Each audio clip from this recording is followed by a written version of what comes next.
Chella, thank you for being here for our Mercy and Trust CPD event. Should we get started? Yeah, thanks so much for having me. Great. Let's launch straight into it then. Can you tell us about the period positive story so far? Yeah, sure. Please stop me if I go on for too long about what's happened so far, because this has been going for 10 years. And if I tell every bit of 10 years of it, we will run out of time. And there's a lot of cool stuff happening now that I definitely want to talk to you about. So, okay, previously on Period Positive, I was teaching drama in a school in Sheffield and doing some comedy and fanzine writing in my free time. I did a lot of arts and craft projects to, take the edge off of the stress of being a new teacher. And one thing I did was find some material to turn into a collage and a fanzine that was all about vintage menstrual product adverts. And it was on this online archive. I thought this would be great for a collage. And then I started looking at the adverts closely, and I realized that not only were they totally sexist, there were messages like women end accident panic.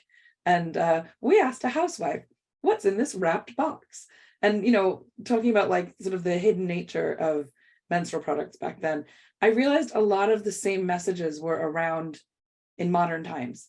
And when I started thinking about how they might have impacted me when I was at school, it kind of gave me pause. So I started doing a fanzine called Adventures in Menstruating.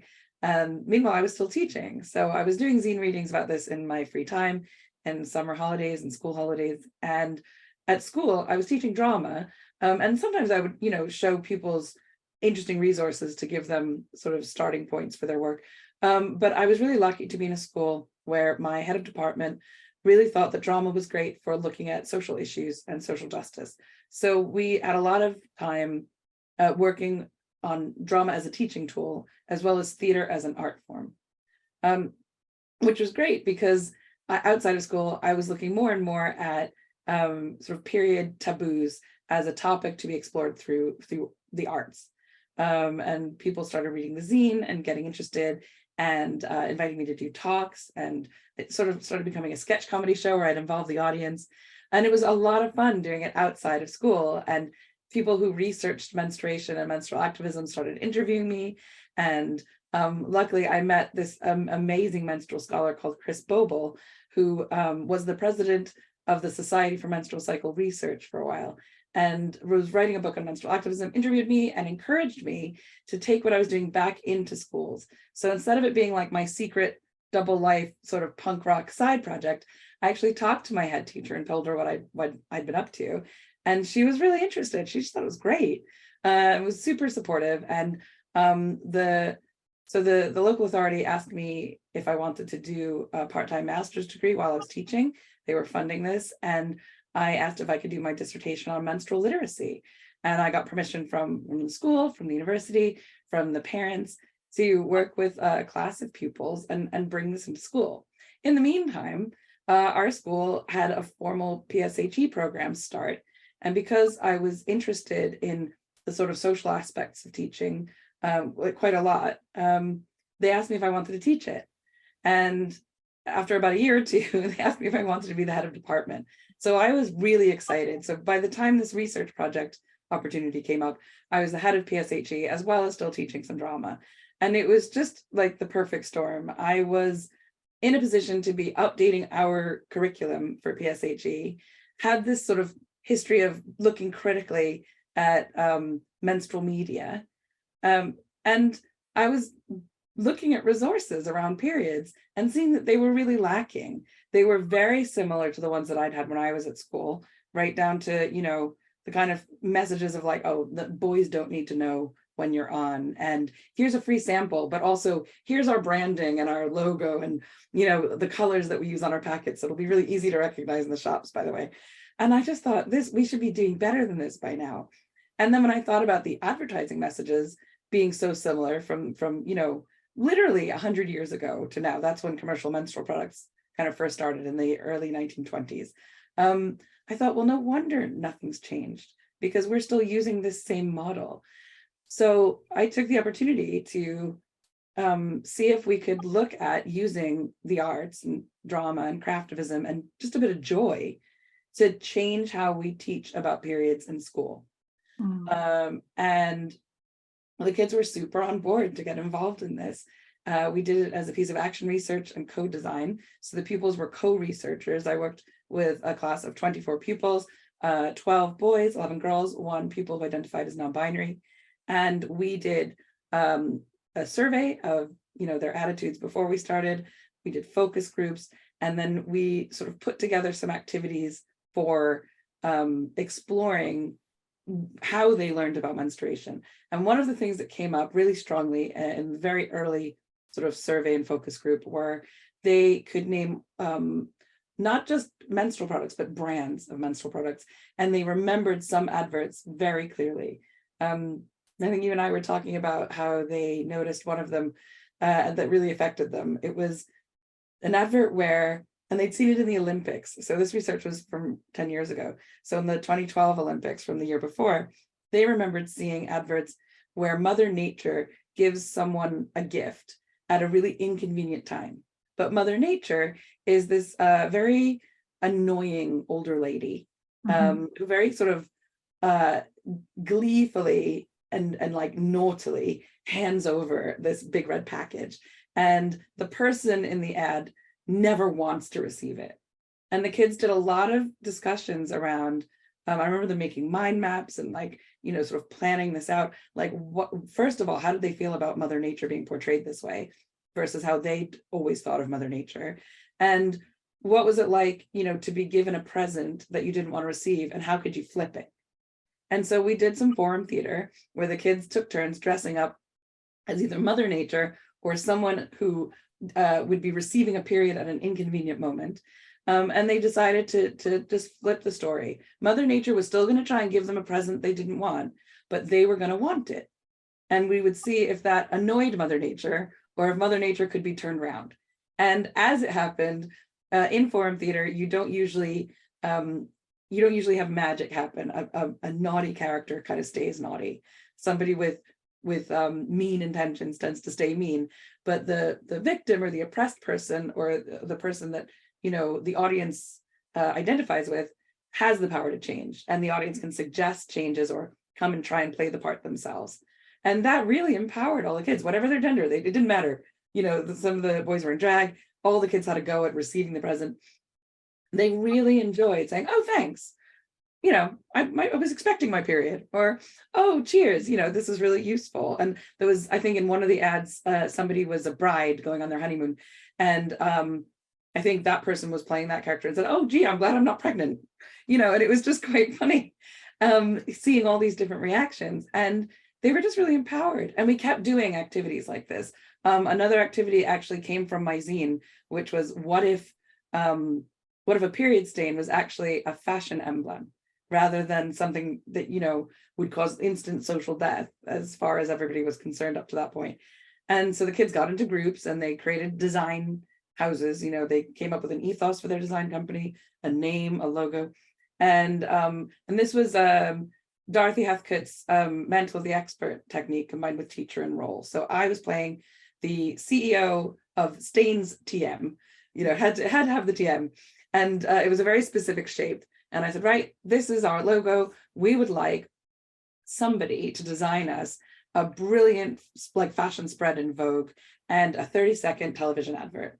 And we will choose sort of Dragon's Den style, the best company to take this on. And so that everybody had to go, and they created loads of posters and live adverts, and they, cut out little felt versions of the stain shape and, sort of plopped on some paper, or people wore it as a little pin badge. And they had a great time. They were using the language of the media that they'd been sort of dissecting and deconstructing right back at this topic. So some of the ads were great. They said things like sassy splodge and bloody brilliant, period and proud. And my favorite one was one that just said, "Oh, well," because that's kind of what we want. We not everybody loves their period. Not everybody has periods. Some periods are uncomfortable or, lead to symptoms. If someone's trying to get pregnant, for example. If someone's trying to get pregnant. Of course, yeah. And, looking at fertility and infertility as a bigger part of the sort of menstrual literacy conversation, and looking at period shame, there are a lot of stigmas around so many aspects of like what we call the monovulatory lifetime. But the oh well really spoke to me because these kids were like, I guess I have to wash those jeans today, you know, rather than, oh my God, I can never leave the toilet cubicle and I have to change schools. And it was a really sort of positive opportunity to sort of get the kids' opinions on this kind of stuff. And in the end, I said to them, look, I'm going to have conclusions and outcomes from my master's research, but this is a co-designed piece of work. I want to also report your conclusions and your opinions. And their journey had been really sort of powerful. Some of them talked about, they rated how much they knew versus how comfortable they were talking about it. And there were some kids that didn't know a lot, but were very happy to say so. And there were some kids that knew plenty, but were very shy. And of course, there were kids that didn't know anything and didn't ask because they were just like, nope, this is not for me. But what we discovered over time, so by the end of the sort of 4 or 6 weeks, we were working together on this actively. And then 6 months later, when I came back and sort of surveyed them again, their knowledge sort of was self-assessed on sort of a traffic light system as being much, much stronger. And their confidence, if we looked at sort of a bullseye chart of like keeping it to yourself versus talking to everyone, was amazing. There were 2 kids that actually were off the chart, and they captioned themselves as saying that they would talk to everyone in the world, which was adorable and hilarious. And I was just really pleased for them. Because they were in year 10 by this point, and I just felt like they felt equipped to have better conversations, and I felt they were equipped. But there are 3 things they wanted that they thought would help everybody achieve this. Were the 3 things that I've been trying to have more folks get on board and support the achievement of. So the first was, tell us everything. The second ask was, don't leave anything or anyone out. And the third was, show us who knows. And the third one was the easiest because we started working on it right away. The splodge activity, the sort of Stains TM logo, gave them the idea that maybe there should be a day, like an awareness day, for period positivity. And then they thought that if it was the splodge and if it was on a lapel, it would look too much like the poppy, and they didn't want to get it confused or be disrespectful. And I also pointed out to them that there was a day coming up in the calendar that people were trying to make an official day in the international sort of celebration days calendar, which was going to be Menstrual Health Day on the 28th of May. So, there could be a day. And they said, okay, well, we need to come up with a logo. And the logo they came up with was the one that's behind me. It's this period smiley face. It started as just a line, just a little like, but then they thought that wasn't positive enough. So over the next sort of 18 months or so, the kids that I was working with in further bits of research said that they wanted it to be a smiley or smile. So it had like cheeks after that. So it's like, and then I don't know, I'm using myself as a model, but people can imagine this, the emoji that it might have been. And then finally, we settled on this design because kids said they wanted it to also show talking, so an open mouth, and also laughing, so a very big grin, because they felt that using humor and joy took away a lot of the taboo by providing what they called a good shock. So you can shock people with horror stories about people's experiences of periods all you want, but that just increases the shame and the horror. And you can't fight shame with shame. You can try, it'll work for a little while, but it will eventually revert back. And so they wanted to encourage people to talk as a positive act. And we also noticed that when you made the mouth quite big, it looked like a kid in a hoodie. So just like a teenager, who might be up for talking about periods, and Little Red Riding Hood. So there was a lot of symbolism in this logo. Yeah. And they wanted to award it to people. And that's what we started working on. And then since then, we've sort of looked at like, well, what would the criteria be for a bronze, silver, or gold school? And the school carried on. I left to finish my dissertation and to do some freelance projects and consultancy. But the new head of PSHE was very happy to help me carry on the research. So we trialed earning the period positive badge as a school. And we looked at bronze as sort of, emerging, silver as setting targets for school improvement, and gold for starting to teach other people at other schools and, other parts of the community what was going on.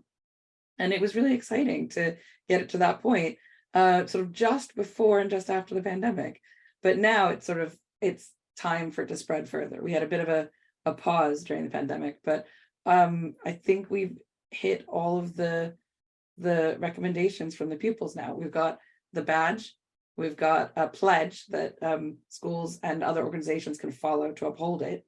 And now we finally got a curriculum model that can fulfill the desires of Teach Us Everything. Yeah, I think the fact that those stories that you've told, the fact that they sound revolutionary is indicative of how unconsciously we've been given this message that periods are something to feel negative about or keep hidden. And it does make me wonder just how we've been conditioned to think that way, when we were growing up. Well, it was historic. I mean, there's always been, in every culture throughout all of human history, there's always been sort of these two conflicting ideas, that blood is powerful in a good way or in a bad way, that birth and pregnancy and the ability to make more people is amazing and also terrifying.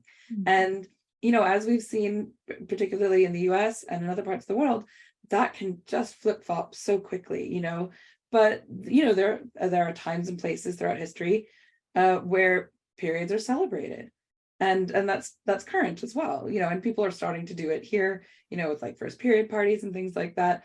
But if it feels like, just as we were starting to kind of become more open about things, just as first wave feminism was happening and people were starting to argue for more rights, just as labor laws were changing and more workers' rights were happening, just as we started this era of progressiveness, that's when menstrual products that were commercial were invented. And in some ways that was excellent, because the convenience they offered allowed people just more time, to wash and fold cloth as a reusable product was annoying. To worry about leaks and stains was kind of a pain. Innovation is great. One of the first types of disposable menstrual products was a looped pad and belt, which a lot of people who are older, who are still around, will remember. But one of the better designs of that was designed by an African-American inventor who didn't get to do the patent straight away because of systemic racism in the US, but serves as a great example of how a lot of people have contributed to menstrual innovation over the years, and innovation in general, despite being more marginalized. There have been a lot of reusable products. Menstrual cups were invented in the 1930s, but kind of got subsumed into this disposable culture, and have only resurfaced in the last 20 years as an on-trend product, because people are very concerned about sustainability. Period pants are still taxed, because even though menstrual products are tax-free now, the team rewriting the tax code just didn't do a Google. They didn't search for the names of menstrual products. They kind of kept the same names of the same products that were on the list from 20 years ago, the last time it was reduced to 5% tax. I think that was in 2000. I think it was Gordon Brown who did that, to the zero rated tax. But the products that were available then and now are different. So you can still get a sanitary belt tax-free, but you can't get period pants tax-free. So, and one of the main reasons around that is because education around menstruation was sort of cloaked in mystery for a long time, for lots of cultural, historical, religious taboos. If we're talking post-colonially, colonialism had a lot to do with that as well, because the taboos traveled. But from the 1920s onward, we unfortunately sort of ended up with advertising for those products that didn't promote the unique selling point. Oh, these are convenient, you can throw them away. Just like everything else in disposable culture, they were advertised using secrecy and shame and fear. Words like whisper and secret and discreet. School lessons where the boys were sent to one room, the girls were sent to another. They were told to keep their little, free sample hidden from the boys. So I've even had, just probably about 5 years ago, I've had people say to me, "You work in a boys' school, why do you need to teach about periods?" So, oh my goodness, what did you say?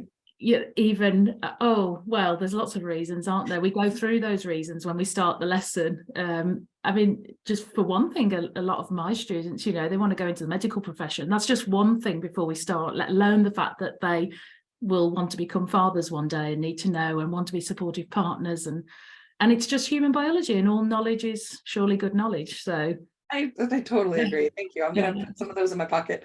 um I just tend to say everyone yeah. had a room that was a womb. So everyone once lived inside a Oh uterus. It was the yeah, right to know about them. If it was yeah. everybody's first flat, we all decorate it with like, you know, a poster and maybe like, you know, a little succulent plant on the windowsill. That was, you know, if everybody had that experience, everybody deserves to understand how that worked. If we learn Yeah, about the yeah. digestive system, why don't we learn about the reproductive system? Yeah, So, exactly. So just talking about this menstruation innovation and your gold and silver and bronze for schools, how do schools get started? How can they create a more period positive classroom, and how about on a whole school level as well? oh gosh, okay, well, lots of ways. So the pledge offers a framework for this. The period positive pledge is a sort of a 20 pledge poster that explains ways of looking at sort of menstruation innovation and menstrual provision in a way that is meant to be sort of community oriented and holistic. So it doesn't leave anyone or anything out, which is meeting the kids' second request from the original research.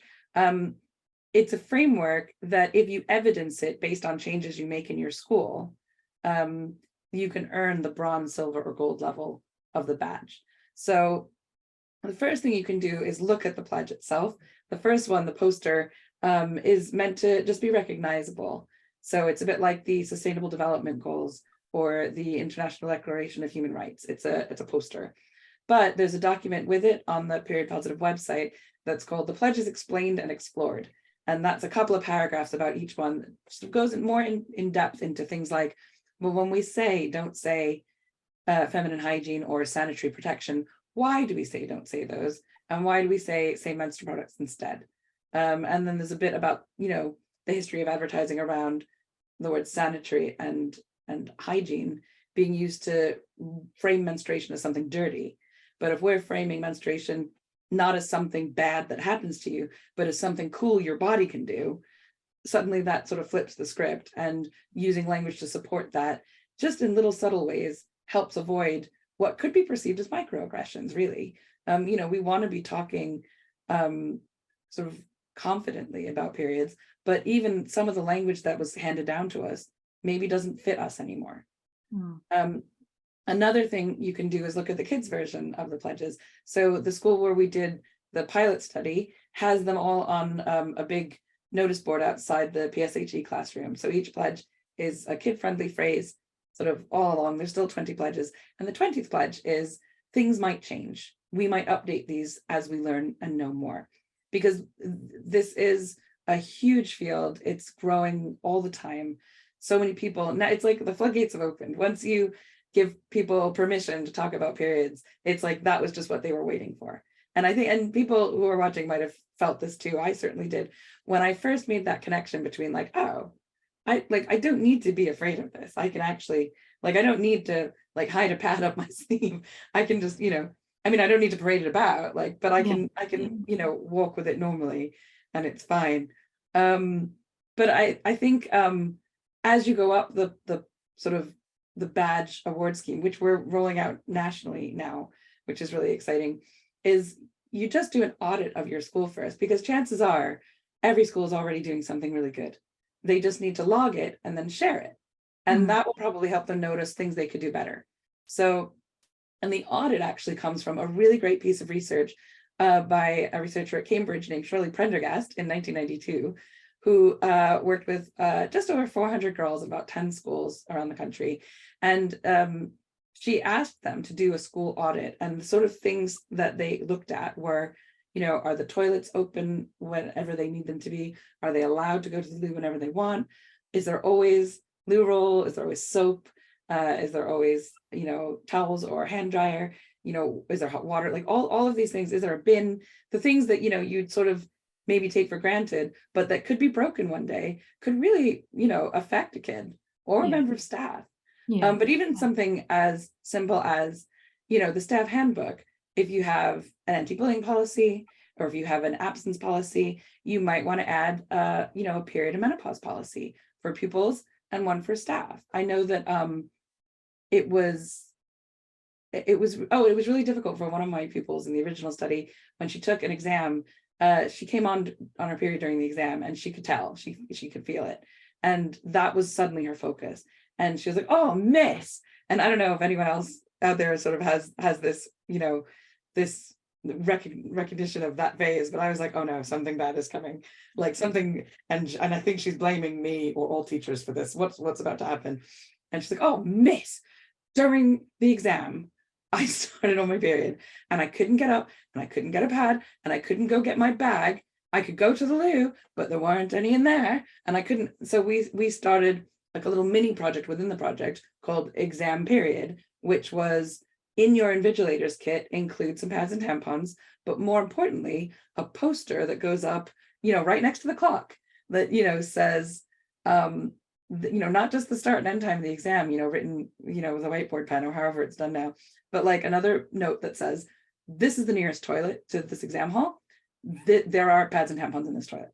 Yeah. Ethan? I think this is the thing, particularly with, say, my male pupils, is they might know the biology of how periods work, but they don't know about all of these things that women have to think about. Oh, I should come teach them the menstrual product mambo. So this is for all genders of menstruate. And we should say that there are, some trans and non-binary people who get periods as well. But the menstrual product mambo was something I came up with, inspired by language learning. So my friends who taught MFL always used really great like mnemonics, hand movements and songs to teach kids vocabulary. And I thought, well, this is just new vocabulary. We'll see if the same technique works. And we tried it, and it's been very popular. So the menstrual product mambo is a dance. It has 4 steps, and it teaches you the 4 types of products. So even if like the first thing that comes to your mind is pads and tampons, even if you've never used a menstrual cup or seen period pants or heard of cloth pads before, this is a way of teaching about them. So every menstrual product is either internal, external, disposable, or reusable. So internal, inside your body; external, very flamboyant, ta-da, kind of move. Disposable, you're throwing something away. Reusable, you're making the recycling symbol. And there's like footsteps to it. It's kind of a conga line. You can dance it around a classroom. And it's very silly, isn't it? I think it's on your website, I think. It is, yeah. You can find a 1950s style dance card for it. It's really fun to use art and dance. It goes really well with any mambo, but the Catalina Mambo by Bert Kingford and his orchestra has no words, and it is not controversial like maybe Mambo number 5 might be in a classroom. So I don't think I'm that comfortable yet. I don't think I'm that comfortable yet. Maybe to the gold badge. It's fine.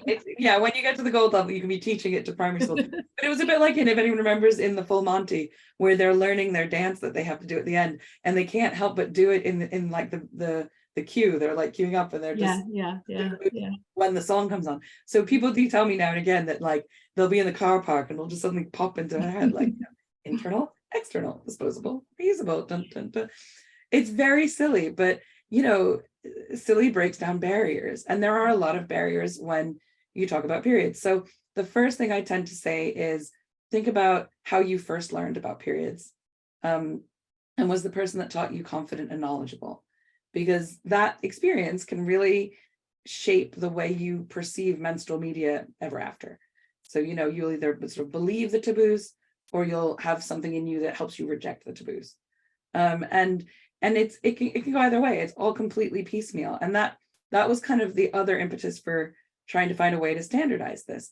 So one of the most recent developments is in 2018, I presented a draft of a curriculum model, so a program of study, to the APPG on women's health. And it was vetted by a lot of doctors and people from professional medical organizations, been vetted by loads of teachers, tons of pupils and parents, just to look at what should be where. And then I ran it by a load of sort of reproductive health charities, looking at things like endometriosis and PCOS and PMDD, just to make sure that that information was there.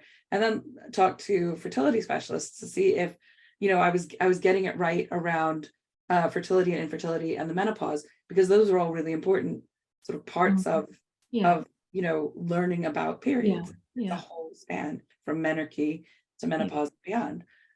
But that is now ready. I think the pandemic messed things up a little bit, and then I got a little shy, and I maybe sat on it too long. I don't think it's been the most peer-reviewed thing ever.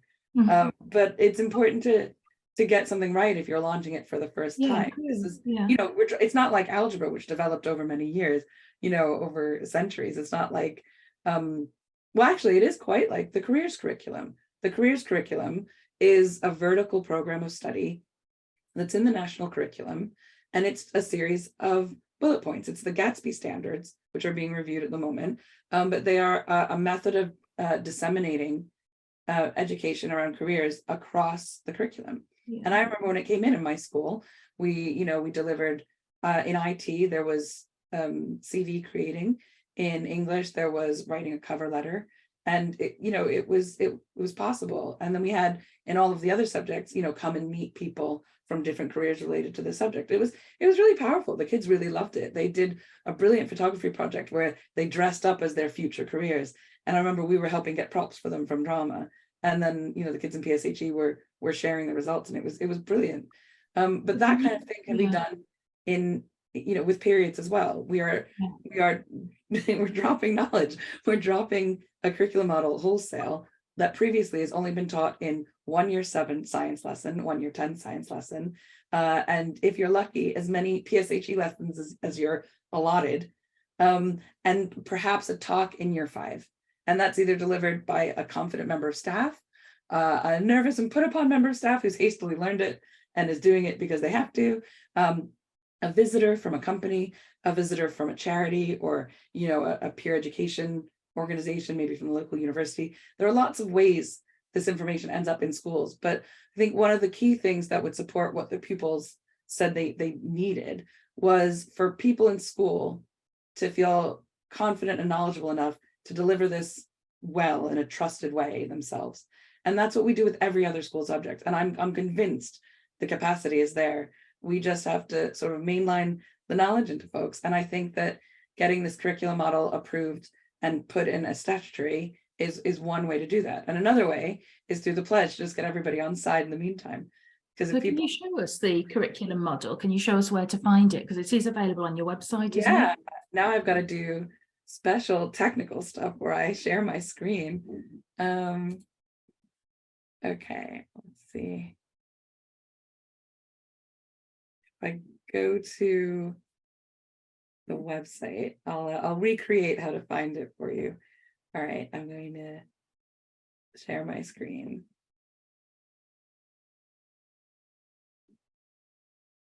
Okay, can you see my screen now with period positive? Yeah. Wonderful, right? So if you go to the period positive website, it's periodpositive.com. There are a lot of options. The main page has a really big friendly blue button right now that says click here to sign up for the Period Positive Schools badge, but I'll talk to you about that later. Just a preview. If you go to the For Schools heading, you can get to a Period Positive National Curriculum for England. Now, I've called it a Period Positive National Curriculum because Period Positive is the name of this campaign and this project. It's not a company, it's not a charity, it is a grassroots campaign to improve menstrual literacy and menstruation education. And we want to be able to award this badge to people through Period Positive.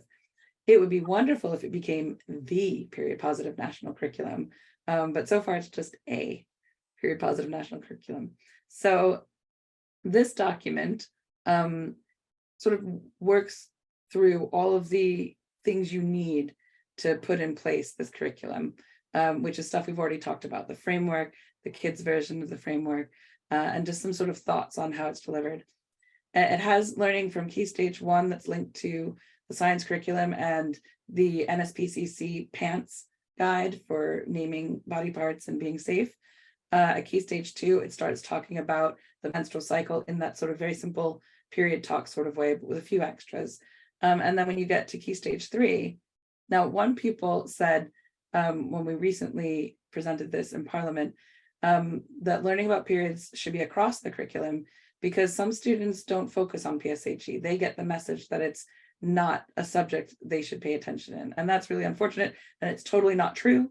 but I think they it's want because it a to lot be, of PSHE is not taught by specialists. I think if it was taught by yeah. specialists, then that would help. And that's around funding and the patchiness nationally of how it's supported.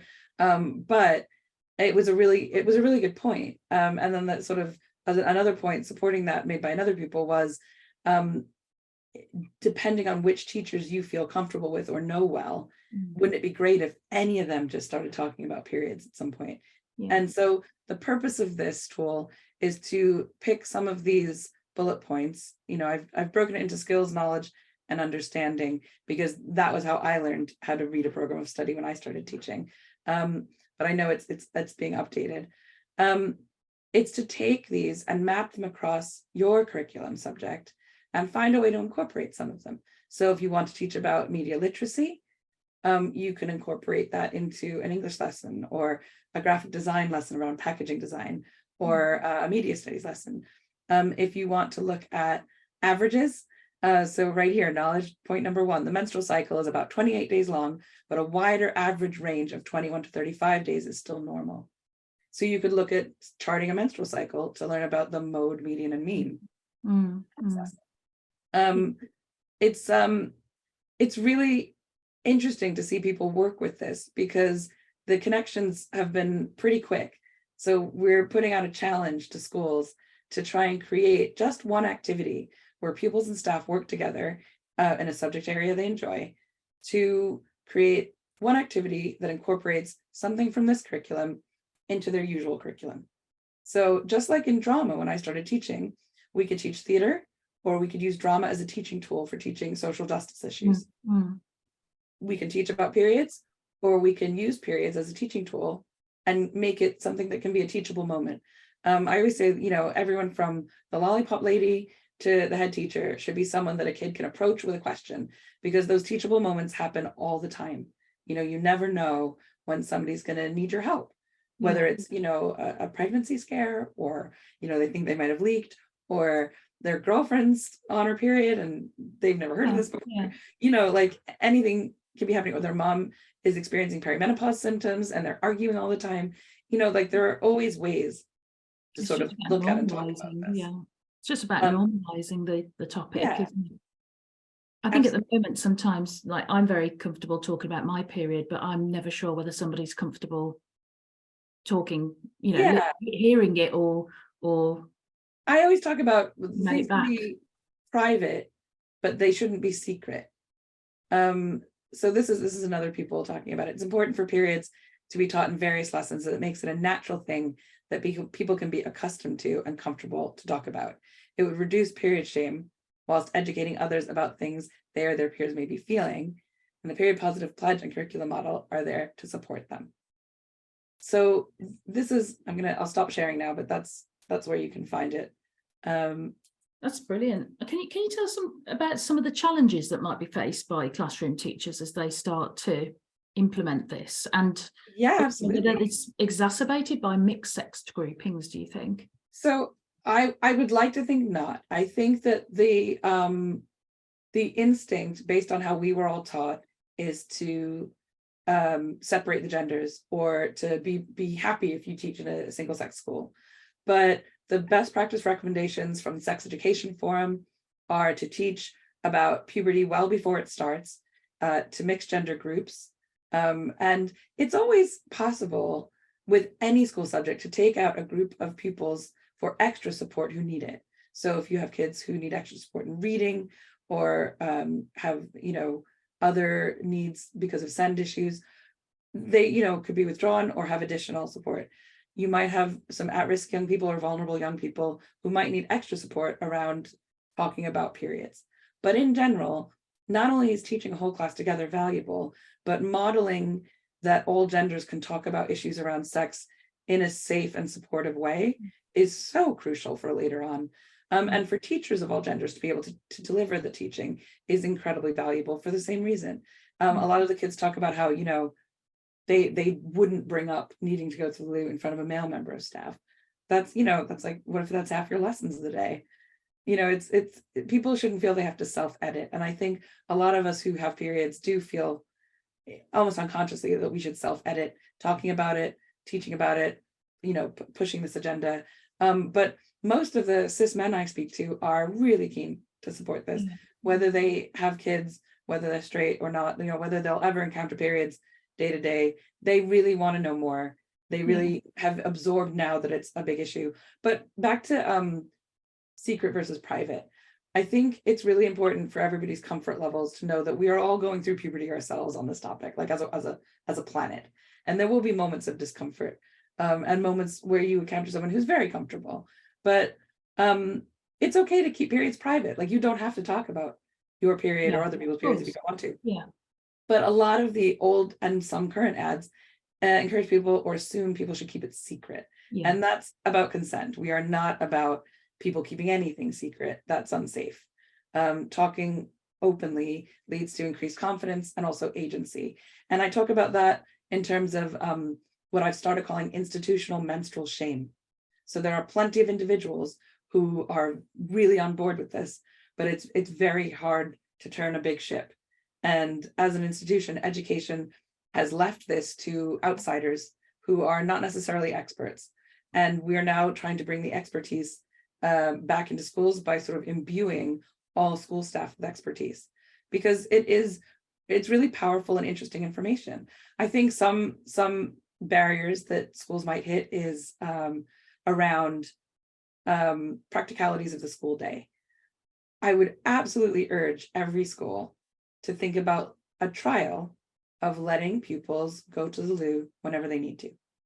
I know that a lot of schools, particularly across a lot of trusts, feel that they should have consistency and also have zero tolerance behavior policies.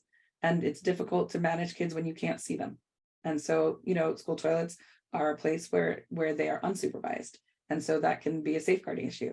However, if pupils and staff are working together as period positive school champions, and they come to the conclusion that they'd like to try it, I think if they're able to relay to the rest of the school why this change is being made, there's a better chance people will respect it, and, it being something that they earn and that they work on together is valuable. Another issue is money. I'm doing this for free because I'm competing with companies that want young people's custom. They are giving out free resources, lots of funding for people to do outreach around periods in the name of their products, because they want their products to be the first ones kids see. So that's why, the big multinational menstrual product companies will create leaflets that used to be pretty badly produced, starting to become pretty well produced. But what I say is, don't show the kids the branding. If you're learning from those resources, great, but vet them. Make sure that any materials you're putting out, that you've created yourself, just like any other lesson plan. Put it in your words, put it in pupils' language, have them tell you what they want to learn about, look at the framework and use it as a guide for, what's, good practice. Make sure it's all genders inclusive, make sure kids are learning about reusable products and disposables. But what I hope that the period positive offer achieves is a way of doing this ourselves, sort of as teachers, where we're not relying on external media, but also we're not necessarily relying on a lot of external funding, so that we don't become beholden to the same companies that have done this kind of work all along. With the free periods bill, menstrual products are available to local authority schools, and perhaps one day will be available to all schools. It is true in Scotland, it might be true here. But being the person that buys those products is a really responsible job, and you have to sort of take on the issues around procurement really sensibly. You need to think about, well, do my pupils want reusable products? Do we want to role model the ethics of avoiding companies that produce plastic-free products, avoiding partnering with companies that produce these school materials, hoping to get kids brand loyal? Do we have partners who are willing to work with us in an unbranded, hands-off kind of way? And can we just get some money, to support kids to try reusable products rather than working on, products that are handed to us? Another issue might be worrying that kids are too young to learn about periods. I had a really great chat with an old colleague that I bumped into last night at an event I was at, who has now got a 5-year-old daughter. And he was like, how do you explain periods to a 5-year-old? And I was like, well, a lot of people have younger siblings. They've maybe seen a parent be pregnant. And you can talk to them about, well, when a guest comes to stay in your house, do you give them the big bed? Does somebody move to a different bedroom? Do you get out the duvet and the pillows for them? Well, when a baby is growing in a uterus, what do we use? There's no duvet store. There's no attic in a person. What do we use? And we kind of go through all the bits of the body that replicate, hairs on the outside, skins on the outside, definitely not poo, but bogies would be a big gross. What could it be? Oh, blood. We make a lot of blood. Well, it turns out, did you know that if you stack up lots of blood, it sort of gets quite squishy.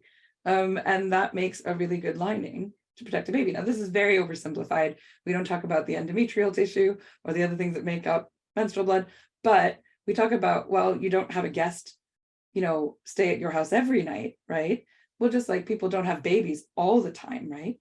So sometimes we have the duvet ready just in case, but there isn't a baby. And so out it comes.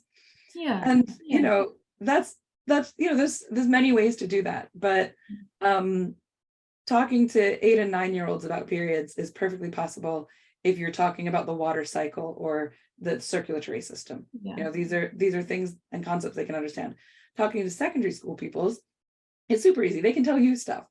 One thing is important is being safe on social media, looking at period tracker apps if people want to use them that don't collect their data, that don't encourage online conversations or sharing, that aren't sponsored by a company, that are, pretty gender neutral, for kids that don't want to feel pressure to be ultra feminine, and just giving them the tools they need to sort of exist in the wide world of the internet around periods. I'm thinking as well, there's a lot of movement in schools at the moment about eliminating misogyny. And I'm thinking greater understanding about menstruation will feed into eradicating misogyny in schools. Absolutely. Because it's normalizing the conversation and not othering people who menstruate. There's something weird that happens. Well, no, this is it. There's been a lot of talk lately in menstrual scholarship, like some of the most recent research papers that have come out since 2020 have talked about the focus on products recently and the focus on period poverty, while being a very real need because of austerity and the cost of living crisis and the pandemic, has unfortunately sort of hyper-focused this issue onto one small aspect of the wider needs for becoming menstrually literate. And some scholars are noting that while talking to young people about this, they're discovering that there's a pressure to do what they're calling practice menstrual concealment or passing as a non-menstruator. So creating an environment where not having periods is the norm has been the norm for about 100 years. And we now need to recreate these environments as places where periods happen and it's not a big deal. Like uniforms are comfortable, whatever your temperature, if you're experiencing hot flash during perimenopause. Gym shorts aren't easily stainable, so that you don't have to constantly be scrubbing stains out of them if you leak on your period and your PE kit. That's happening in tennis, isn't it? It is tennis and football now as well. It's and I think possibly rugby. It's sort of it's kind of like a crimson tide of change is happening very suddenly. I love puns, but it's happening very suddenly, but it's not very sudden. All of this work's been going on for a long time. The Society for Menstrual Cycle Research, I think, was founded in the 70s. I have to double check that, but I'm pretty sure. And lots of menstrual activism was going on in the 80s around tampons not being labeled as being having potential links to toxic shock syndrome, and the ingredients being potentially unsafe, and those kinds of things were going on back then, which led to sort of like riot girl era activism around bands naming themselves after menstrual products and songs about periods. And then when I started doing this work, when I started doing my zine, I guess that was kind of fourth wave feminism, crimson wave, and bringing it into education has the chance to engage a lot of kids that are in school now and a lot of people that have recently left. So like Gen Z, Generation Alpha, I guess, is the kids that are in school now. It's an ongoing shift in our thinking. But what I've been trying to do is channel that positively so that people have tools to go forward with. So just like I would in a PSHE lesson, I'm trying to sort of offer something broader that comes from young people and teachers and parents and health experts, and kind of coalesces into this notion that we can do this in a more informed and aware way. And we're already on the road to doing this brilliantly. We just need to sort of open our eyes and open our ears and question what we've believed before, maybe, and listen to what kids would like, but also educate and re-educate ourselves. Sort of this is something that we could achieve soon. Like, the report on women's health from the government that came out over the summer has better education, I think comprehensive education on menstruation for boys and girls, but that's one of their 10-year goal bullet points. I think at a Labour Party manifesto in I think 2017, we would see an end to period poverty in a generation. And I'm saying, maybe in an hour or two, we could educate ourselves to the point where we could have a casual conversation with the people and feel more comfortable about it. And maybe in a school year or so, we could really revamp what our school looks like and feels like for staff and pupils who menstruate and who don't. Because of course, the tampon tax was in existence because when we joined the common market, most of the people in Parliament were people who not only weren't menstruators, but didn't learn about periods at school. So it didn't even occur to them that actually it would be great if menstrual products were classed the same as other free products like children's clothing and food and things. It was only because of campaigning that they were reduced to 5%, which was the same as I think toothpaste and loo roll and stuff like that. But these are arm's length issues. The finances of periods, even though they affect people very deeply, they are still external issues. And I think one thing that this could achieve is getting to the heart of people's internalized discomfort around talking about menstruation. So, I mean, I feel like I'm kind of going back to your question about, what barriers could people face or what difficulties could people have trying to implement this. And I think, we might be our own worst enemies when creating change like this, because it's scary. Why did I sit on the curriculum model for an extra 2 years? It couldn't have just been the pandemic. I wrote 2 books in that time. I was still working on the work, but I was worried, what if I can't get the government to implement this? But the truth is I can't. But a nation of willing and keen schools of pupils and teachers who are trying it out and seeing that it's working can. So it's an appeal, but I think it's one that would work. So just going back, you've spoken about what things were like in the past, and you've spoken a little bit about the future. What's your vision for period positive over the next 5 years? Oh my goodness. So I would love for there to be gold level schools all over the country, so that there's a lot of peer education where pupils and staff are reaching out to schools in their area, so geographically, but also schools that are in the same subject areas. So, maybe a network of math teachers sharing lessons on how to talk about the maths of periods, PE teachers looking at how cycle charting affects sports team performance locally, and also age ranges. So, primary schools working together, secondary schools working together, colleges, sixth forms. I'd also like this to be, now I'm going to get a little bit nerdy, a distributed network. So a distributed network is defined, and I've gone to the National Institute of Standards and Technology in the US for this definition. It's a network configuration where every participant can communicate with one another without going through a centralized point. And I think that's important because, charities are fighting for funding all the time. So are, local governments. So is the national government. We might not get the funding to do this, but if we support each other to sort of upskill ourselves and, I'd love for the Period Positive Award to be, a way of sharing good practice and building a block of people who care about this, then we don't have to rely on people who can't provide what we need. And I think if the centralized point previously was menstrual media or menstrual advertising and school leaflets, it would be wonderful if it became the government and it was a curriculum model.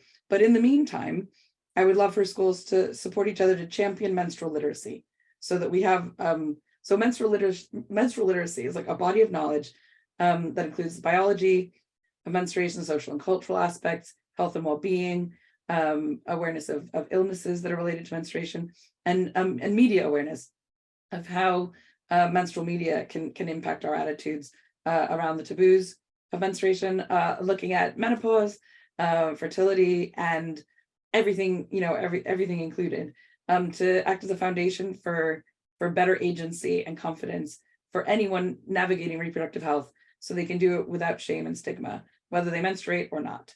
And that's a huge ask, but so is every kind of literacy, and we're achieving all of that. If we can read periods. So it'd be great to have school hubs sharing across those. It'd be great if organizations applied for free to earn the Trained and Trusted Award with a group of advisors and support teams to help out, again, voluntarily creating this network where they can evidence that they've met the targets and the pledge and go through these levels with each other. I'd love for the government to make it a statutory program. That's maybe my top goal. And I'd love to release a lot more online resources for people. So I don't know, 5 years from now, hopefully I've done all that. We've got it on record. You can come back and check. I'll check in with you. I think there's the peer education aspect to it as well, isn't there? Yeah, so the very first thing I ask schools to do when they sign up for the badge is to create a team of staff and pupil champions. And they look at what they want to improve in their school and whether they can be the first lot of people to be upskilled on that and deliver some of it. And it just sort of proves it's possible. We've got one school in Sheffield who is, kind of like the first school to take up the new offer of the badge. And they've got well into it because their teacher taught at the school where the pilot happened. So she's already on board, which is brilliant. So we've now got the year 12s creating lesson activities for the year 5s and 6s. And we've got year 9s writing an open letter, because they've already written it actually now to the government. But I think by the time this video comes out, it will have been submitted, asking for menstruation education to be statutory. And it is as part of the RSE curriculum, but it's literally 6 sentences, everybody. When you read it, it's not enough. And they are looking at going out to other schools once they test these lessons in their own school. We've also got an event on the 20th of May in Sheffield, which can be joined remotely or in person for schools that are taking up the current badge earning challenge sort of nationwide, to join in with this activity, this lesson idea of taking some cross-curricular subject and putting menstruation into it and creating an interactive activity that teachers can try out during Period Positive Week, which starts on the 20th of May and goes until the 28th, which is Menstrual Health Day. And people can participate wherever they are. But if they want to create a lesson, they can sign up now, join in with the lesson creation scheme, and just submit either a poster or a short video, or come along to Sheffield and present it live. Just one activity across any age range and any subject. And we will give you space to showcase it and tweak it and work on it, sort of in a rapid prototyping kind of way. But there's no Dragon's Den. It's all self-assessed. If you say it's working at your school and you evaluate it, then we'll share it. If it doesn't work, we'll help you go back to the drawing board and try it again. And we will have experts in different subject areas and periods for people to chat to during that time. Sounds really good. It sounds like something our Mercy and Trust Change Your Mind teams could do, our pupil peer educators. That would be amazing. I can't wait to talk to you more about that project. Yeah. You should be doing one of these. I hope you've done one of these. Because that's really exciting. But yeah, I think the peer education part of it is really important, because there's a lot of talk about youth voice and pupil voice. And I think when it's not combined with sort of the co-design principles of giving them the expertise they need and the experts to work with, then they're at a disadvantage, because they're using the same language that we've always used to voice new solutions. And if they haven't got access to the most innovative stuff, how are they going to create those new solutions? So supporting them with the language they need to start that dialogue kind of hones their demands. And the stuff they come up with, especially when you ask them to think beyond products, or when, like, you know, when my group was doing this, when I first started this 10 years ago, to ask them to add the arts and humor, you get amazing stuff. So there's loads of craftivism activities that are already, you know, available. And ideally, we keep practicing this during Period Positive Week. Other schools try out the lessons that are launched on the 20th. And by September, it would be quite wonderful if we genuinely had a curriculum model of resources as well, because teachers do write their own. Everybody creates their own lessons every day for their classes, but it would be really nice to have a pool of great activities to choose from that teachers knew were created by fellow teachers and that pupils knew were created by fellow pupils, because teaching and learning is our whole business. And you know, we don't buy and sell menstrual products, but we can absolutely teach kids what a supply chain is, and, you know, the engineering around, you know, a tampon plant, which is pretty cool. So, you know, so I guess it's, you know, I'm kind of promoting the stuff that's happening next. So I should probably finish up, really, because we're running out of time. I was just going to say our time, unfortunately, is nearly coming to an end, but there's so much we could do. But I was just wondering if you could, well, tell us a little bit more about your books as well, but also what are the immediate next steps that the schools in our trust can take to start them on that journey? So let's see. Thank you. So, well, one thing, since I'm mentioning the books, is you can put a book in the staff room and I put a book in the school library. So I was lucky enough to be invited to write 2 books during the pandemic. I was unlucky that they were also released during the pandemic, which meant that I didn't get to do a launch event or a book tour or anything like that. So it was all quite quiet. But schools are starting to sort of build a buzz around having copies of the kids' book in their libraries. And the grown-up book is really helpful for staff. The grown-up book is called Be Period Positive. It's 100 questions and answers about everything from menarche to menopause and beyond. It is genuinely based on questions that people asked me after I did outreach about the project. If I did a talk or a workshop or a performance, they would, you know, just kind of stand there afterward. And I started getting more into the actual medical and biological side of things because I couldn't answer their questions at first. So I did the standard, I don't know, but I will find out and tell you, you know, that we know to say if we don't know the answer. But in the end, I was able to work with a doctor from Sheffield, where I live, and teach people all the things they wanted to know all at once. So it's all in this book. It's kind of very easy to dip into, but it kind of helps cover those teachable moments. And the kids' book, Own Your Period, follows the curriculum model. So it's for age 9 to 13, and it covers everything that kids in that age group should know in that book. So if you are looking at Key Stage 2, Key Stage 3, and possibly a little bit of Key Stage 4, actually, if they've not had any of it before, you'd probably find it useful.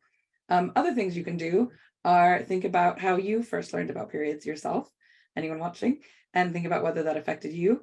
And then think about things you could do in your school differently beyond products. Think about what you could do in the curriculum, what you could do in the staff handbook, in the built environment, you know, what pupils and parents might want. And then do think about things like the loos and products. You know, are they where you'd think?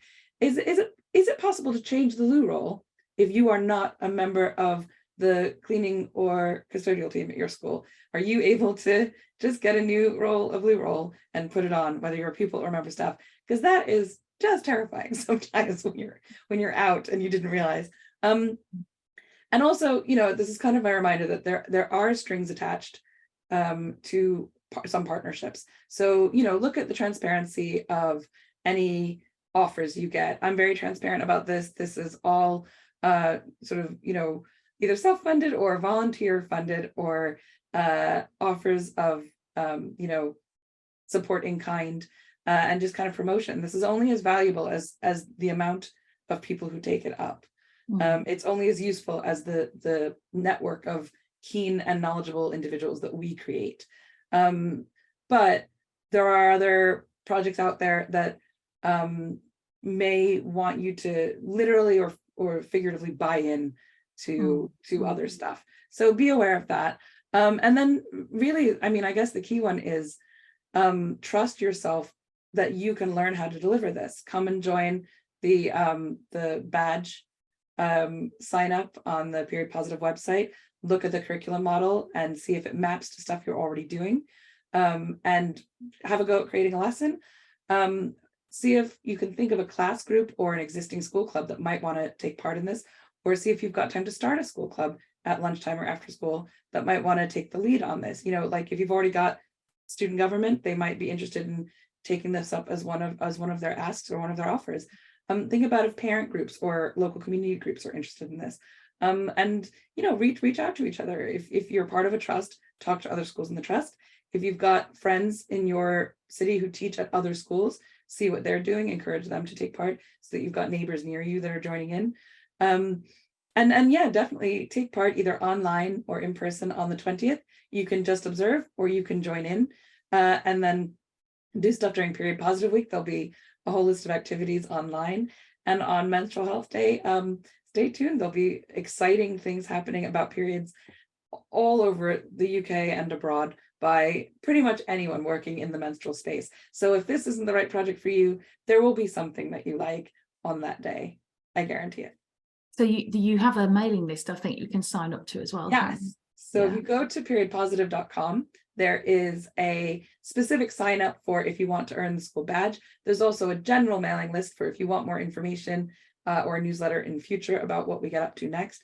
And there's just a contact form. If you want to email me and ask a question, I get emails all the time from teachers, parents, local health trusts, and I either field them or pass them on to folks that can better help. We've also got a global partnership with other activists and researchers who attended the Society for Menstrual Research Conference in 2019 with me. I put a call out saying, this is the pledge. If there is anyone else who feels they support this and are doing education where you live, please join in and be a partner. So the global network is great. And I sometimes forward questions to them if questions come to me from abroad. And we've done exchanges. We had a colleague from Hong Kong and from Brazil come to Sheffield and work with Girls High with me in Sheffield in January. It was amazing. It was so phenomenal. I learned a different way of teaching product use using a uterus model that's like see-through that you can show people where in the body the products go. And I also learned a couple of really cool ways to do Q&A outreach with young people to get initial ideas from the colleague from Brazil. It was really neat. And it was a lot of fun. I think basically it's a really good way to have fun. Being period positive is possible if you've never had a period, if you don't like periods, even if you've had trauma. A lot of people I've worked with have found this quite cathartic, you know, to sort of reclaim ownership of reproductive health stuff, you know, to look after yourself while you're doing it. But it's really powerful and really positive. Well, thank you very, very much for your time today. There's lots that we can be getting on with. Hopefully, our staff will get signed up on your website, get the book in the staff room, and I'm really looking forward to speaking to you soon about linking up with the Change Your Mind programme. Oh, amazing. That would be fantastic. Well, I mean, day to day, I'm on the gram. You can find me at Chelaquint or period_positive and all the other stuff. Yep, will be emailed to you if you sign up. Thank you so much. It's such a pleasure to be able to talk to so many folks in this kind of format. It's lovely. Take care. Thank you very much, Chela. See you soon. Bye-bye. Bye. Bye.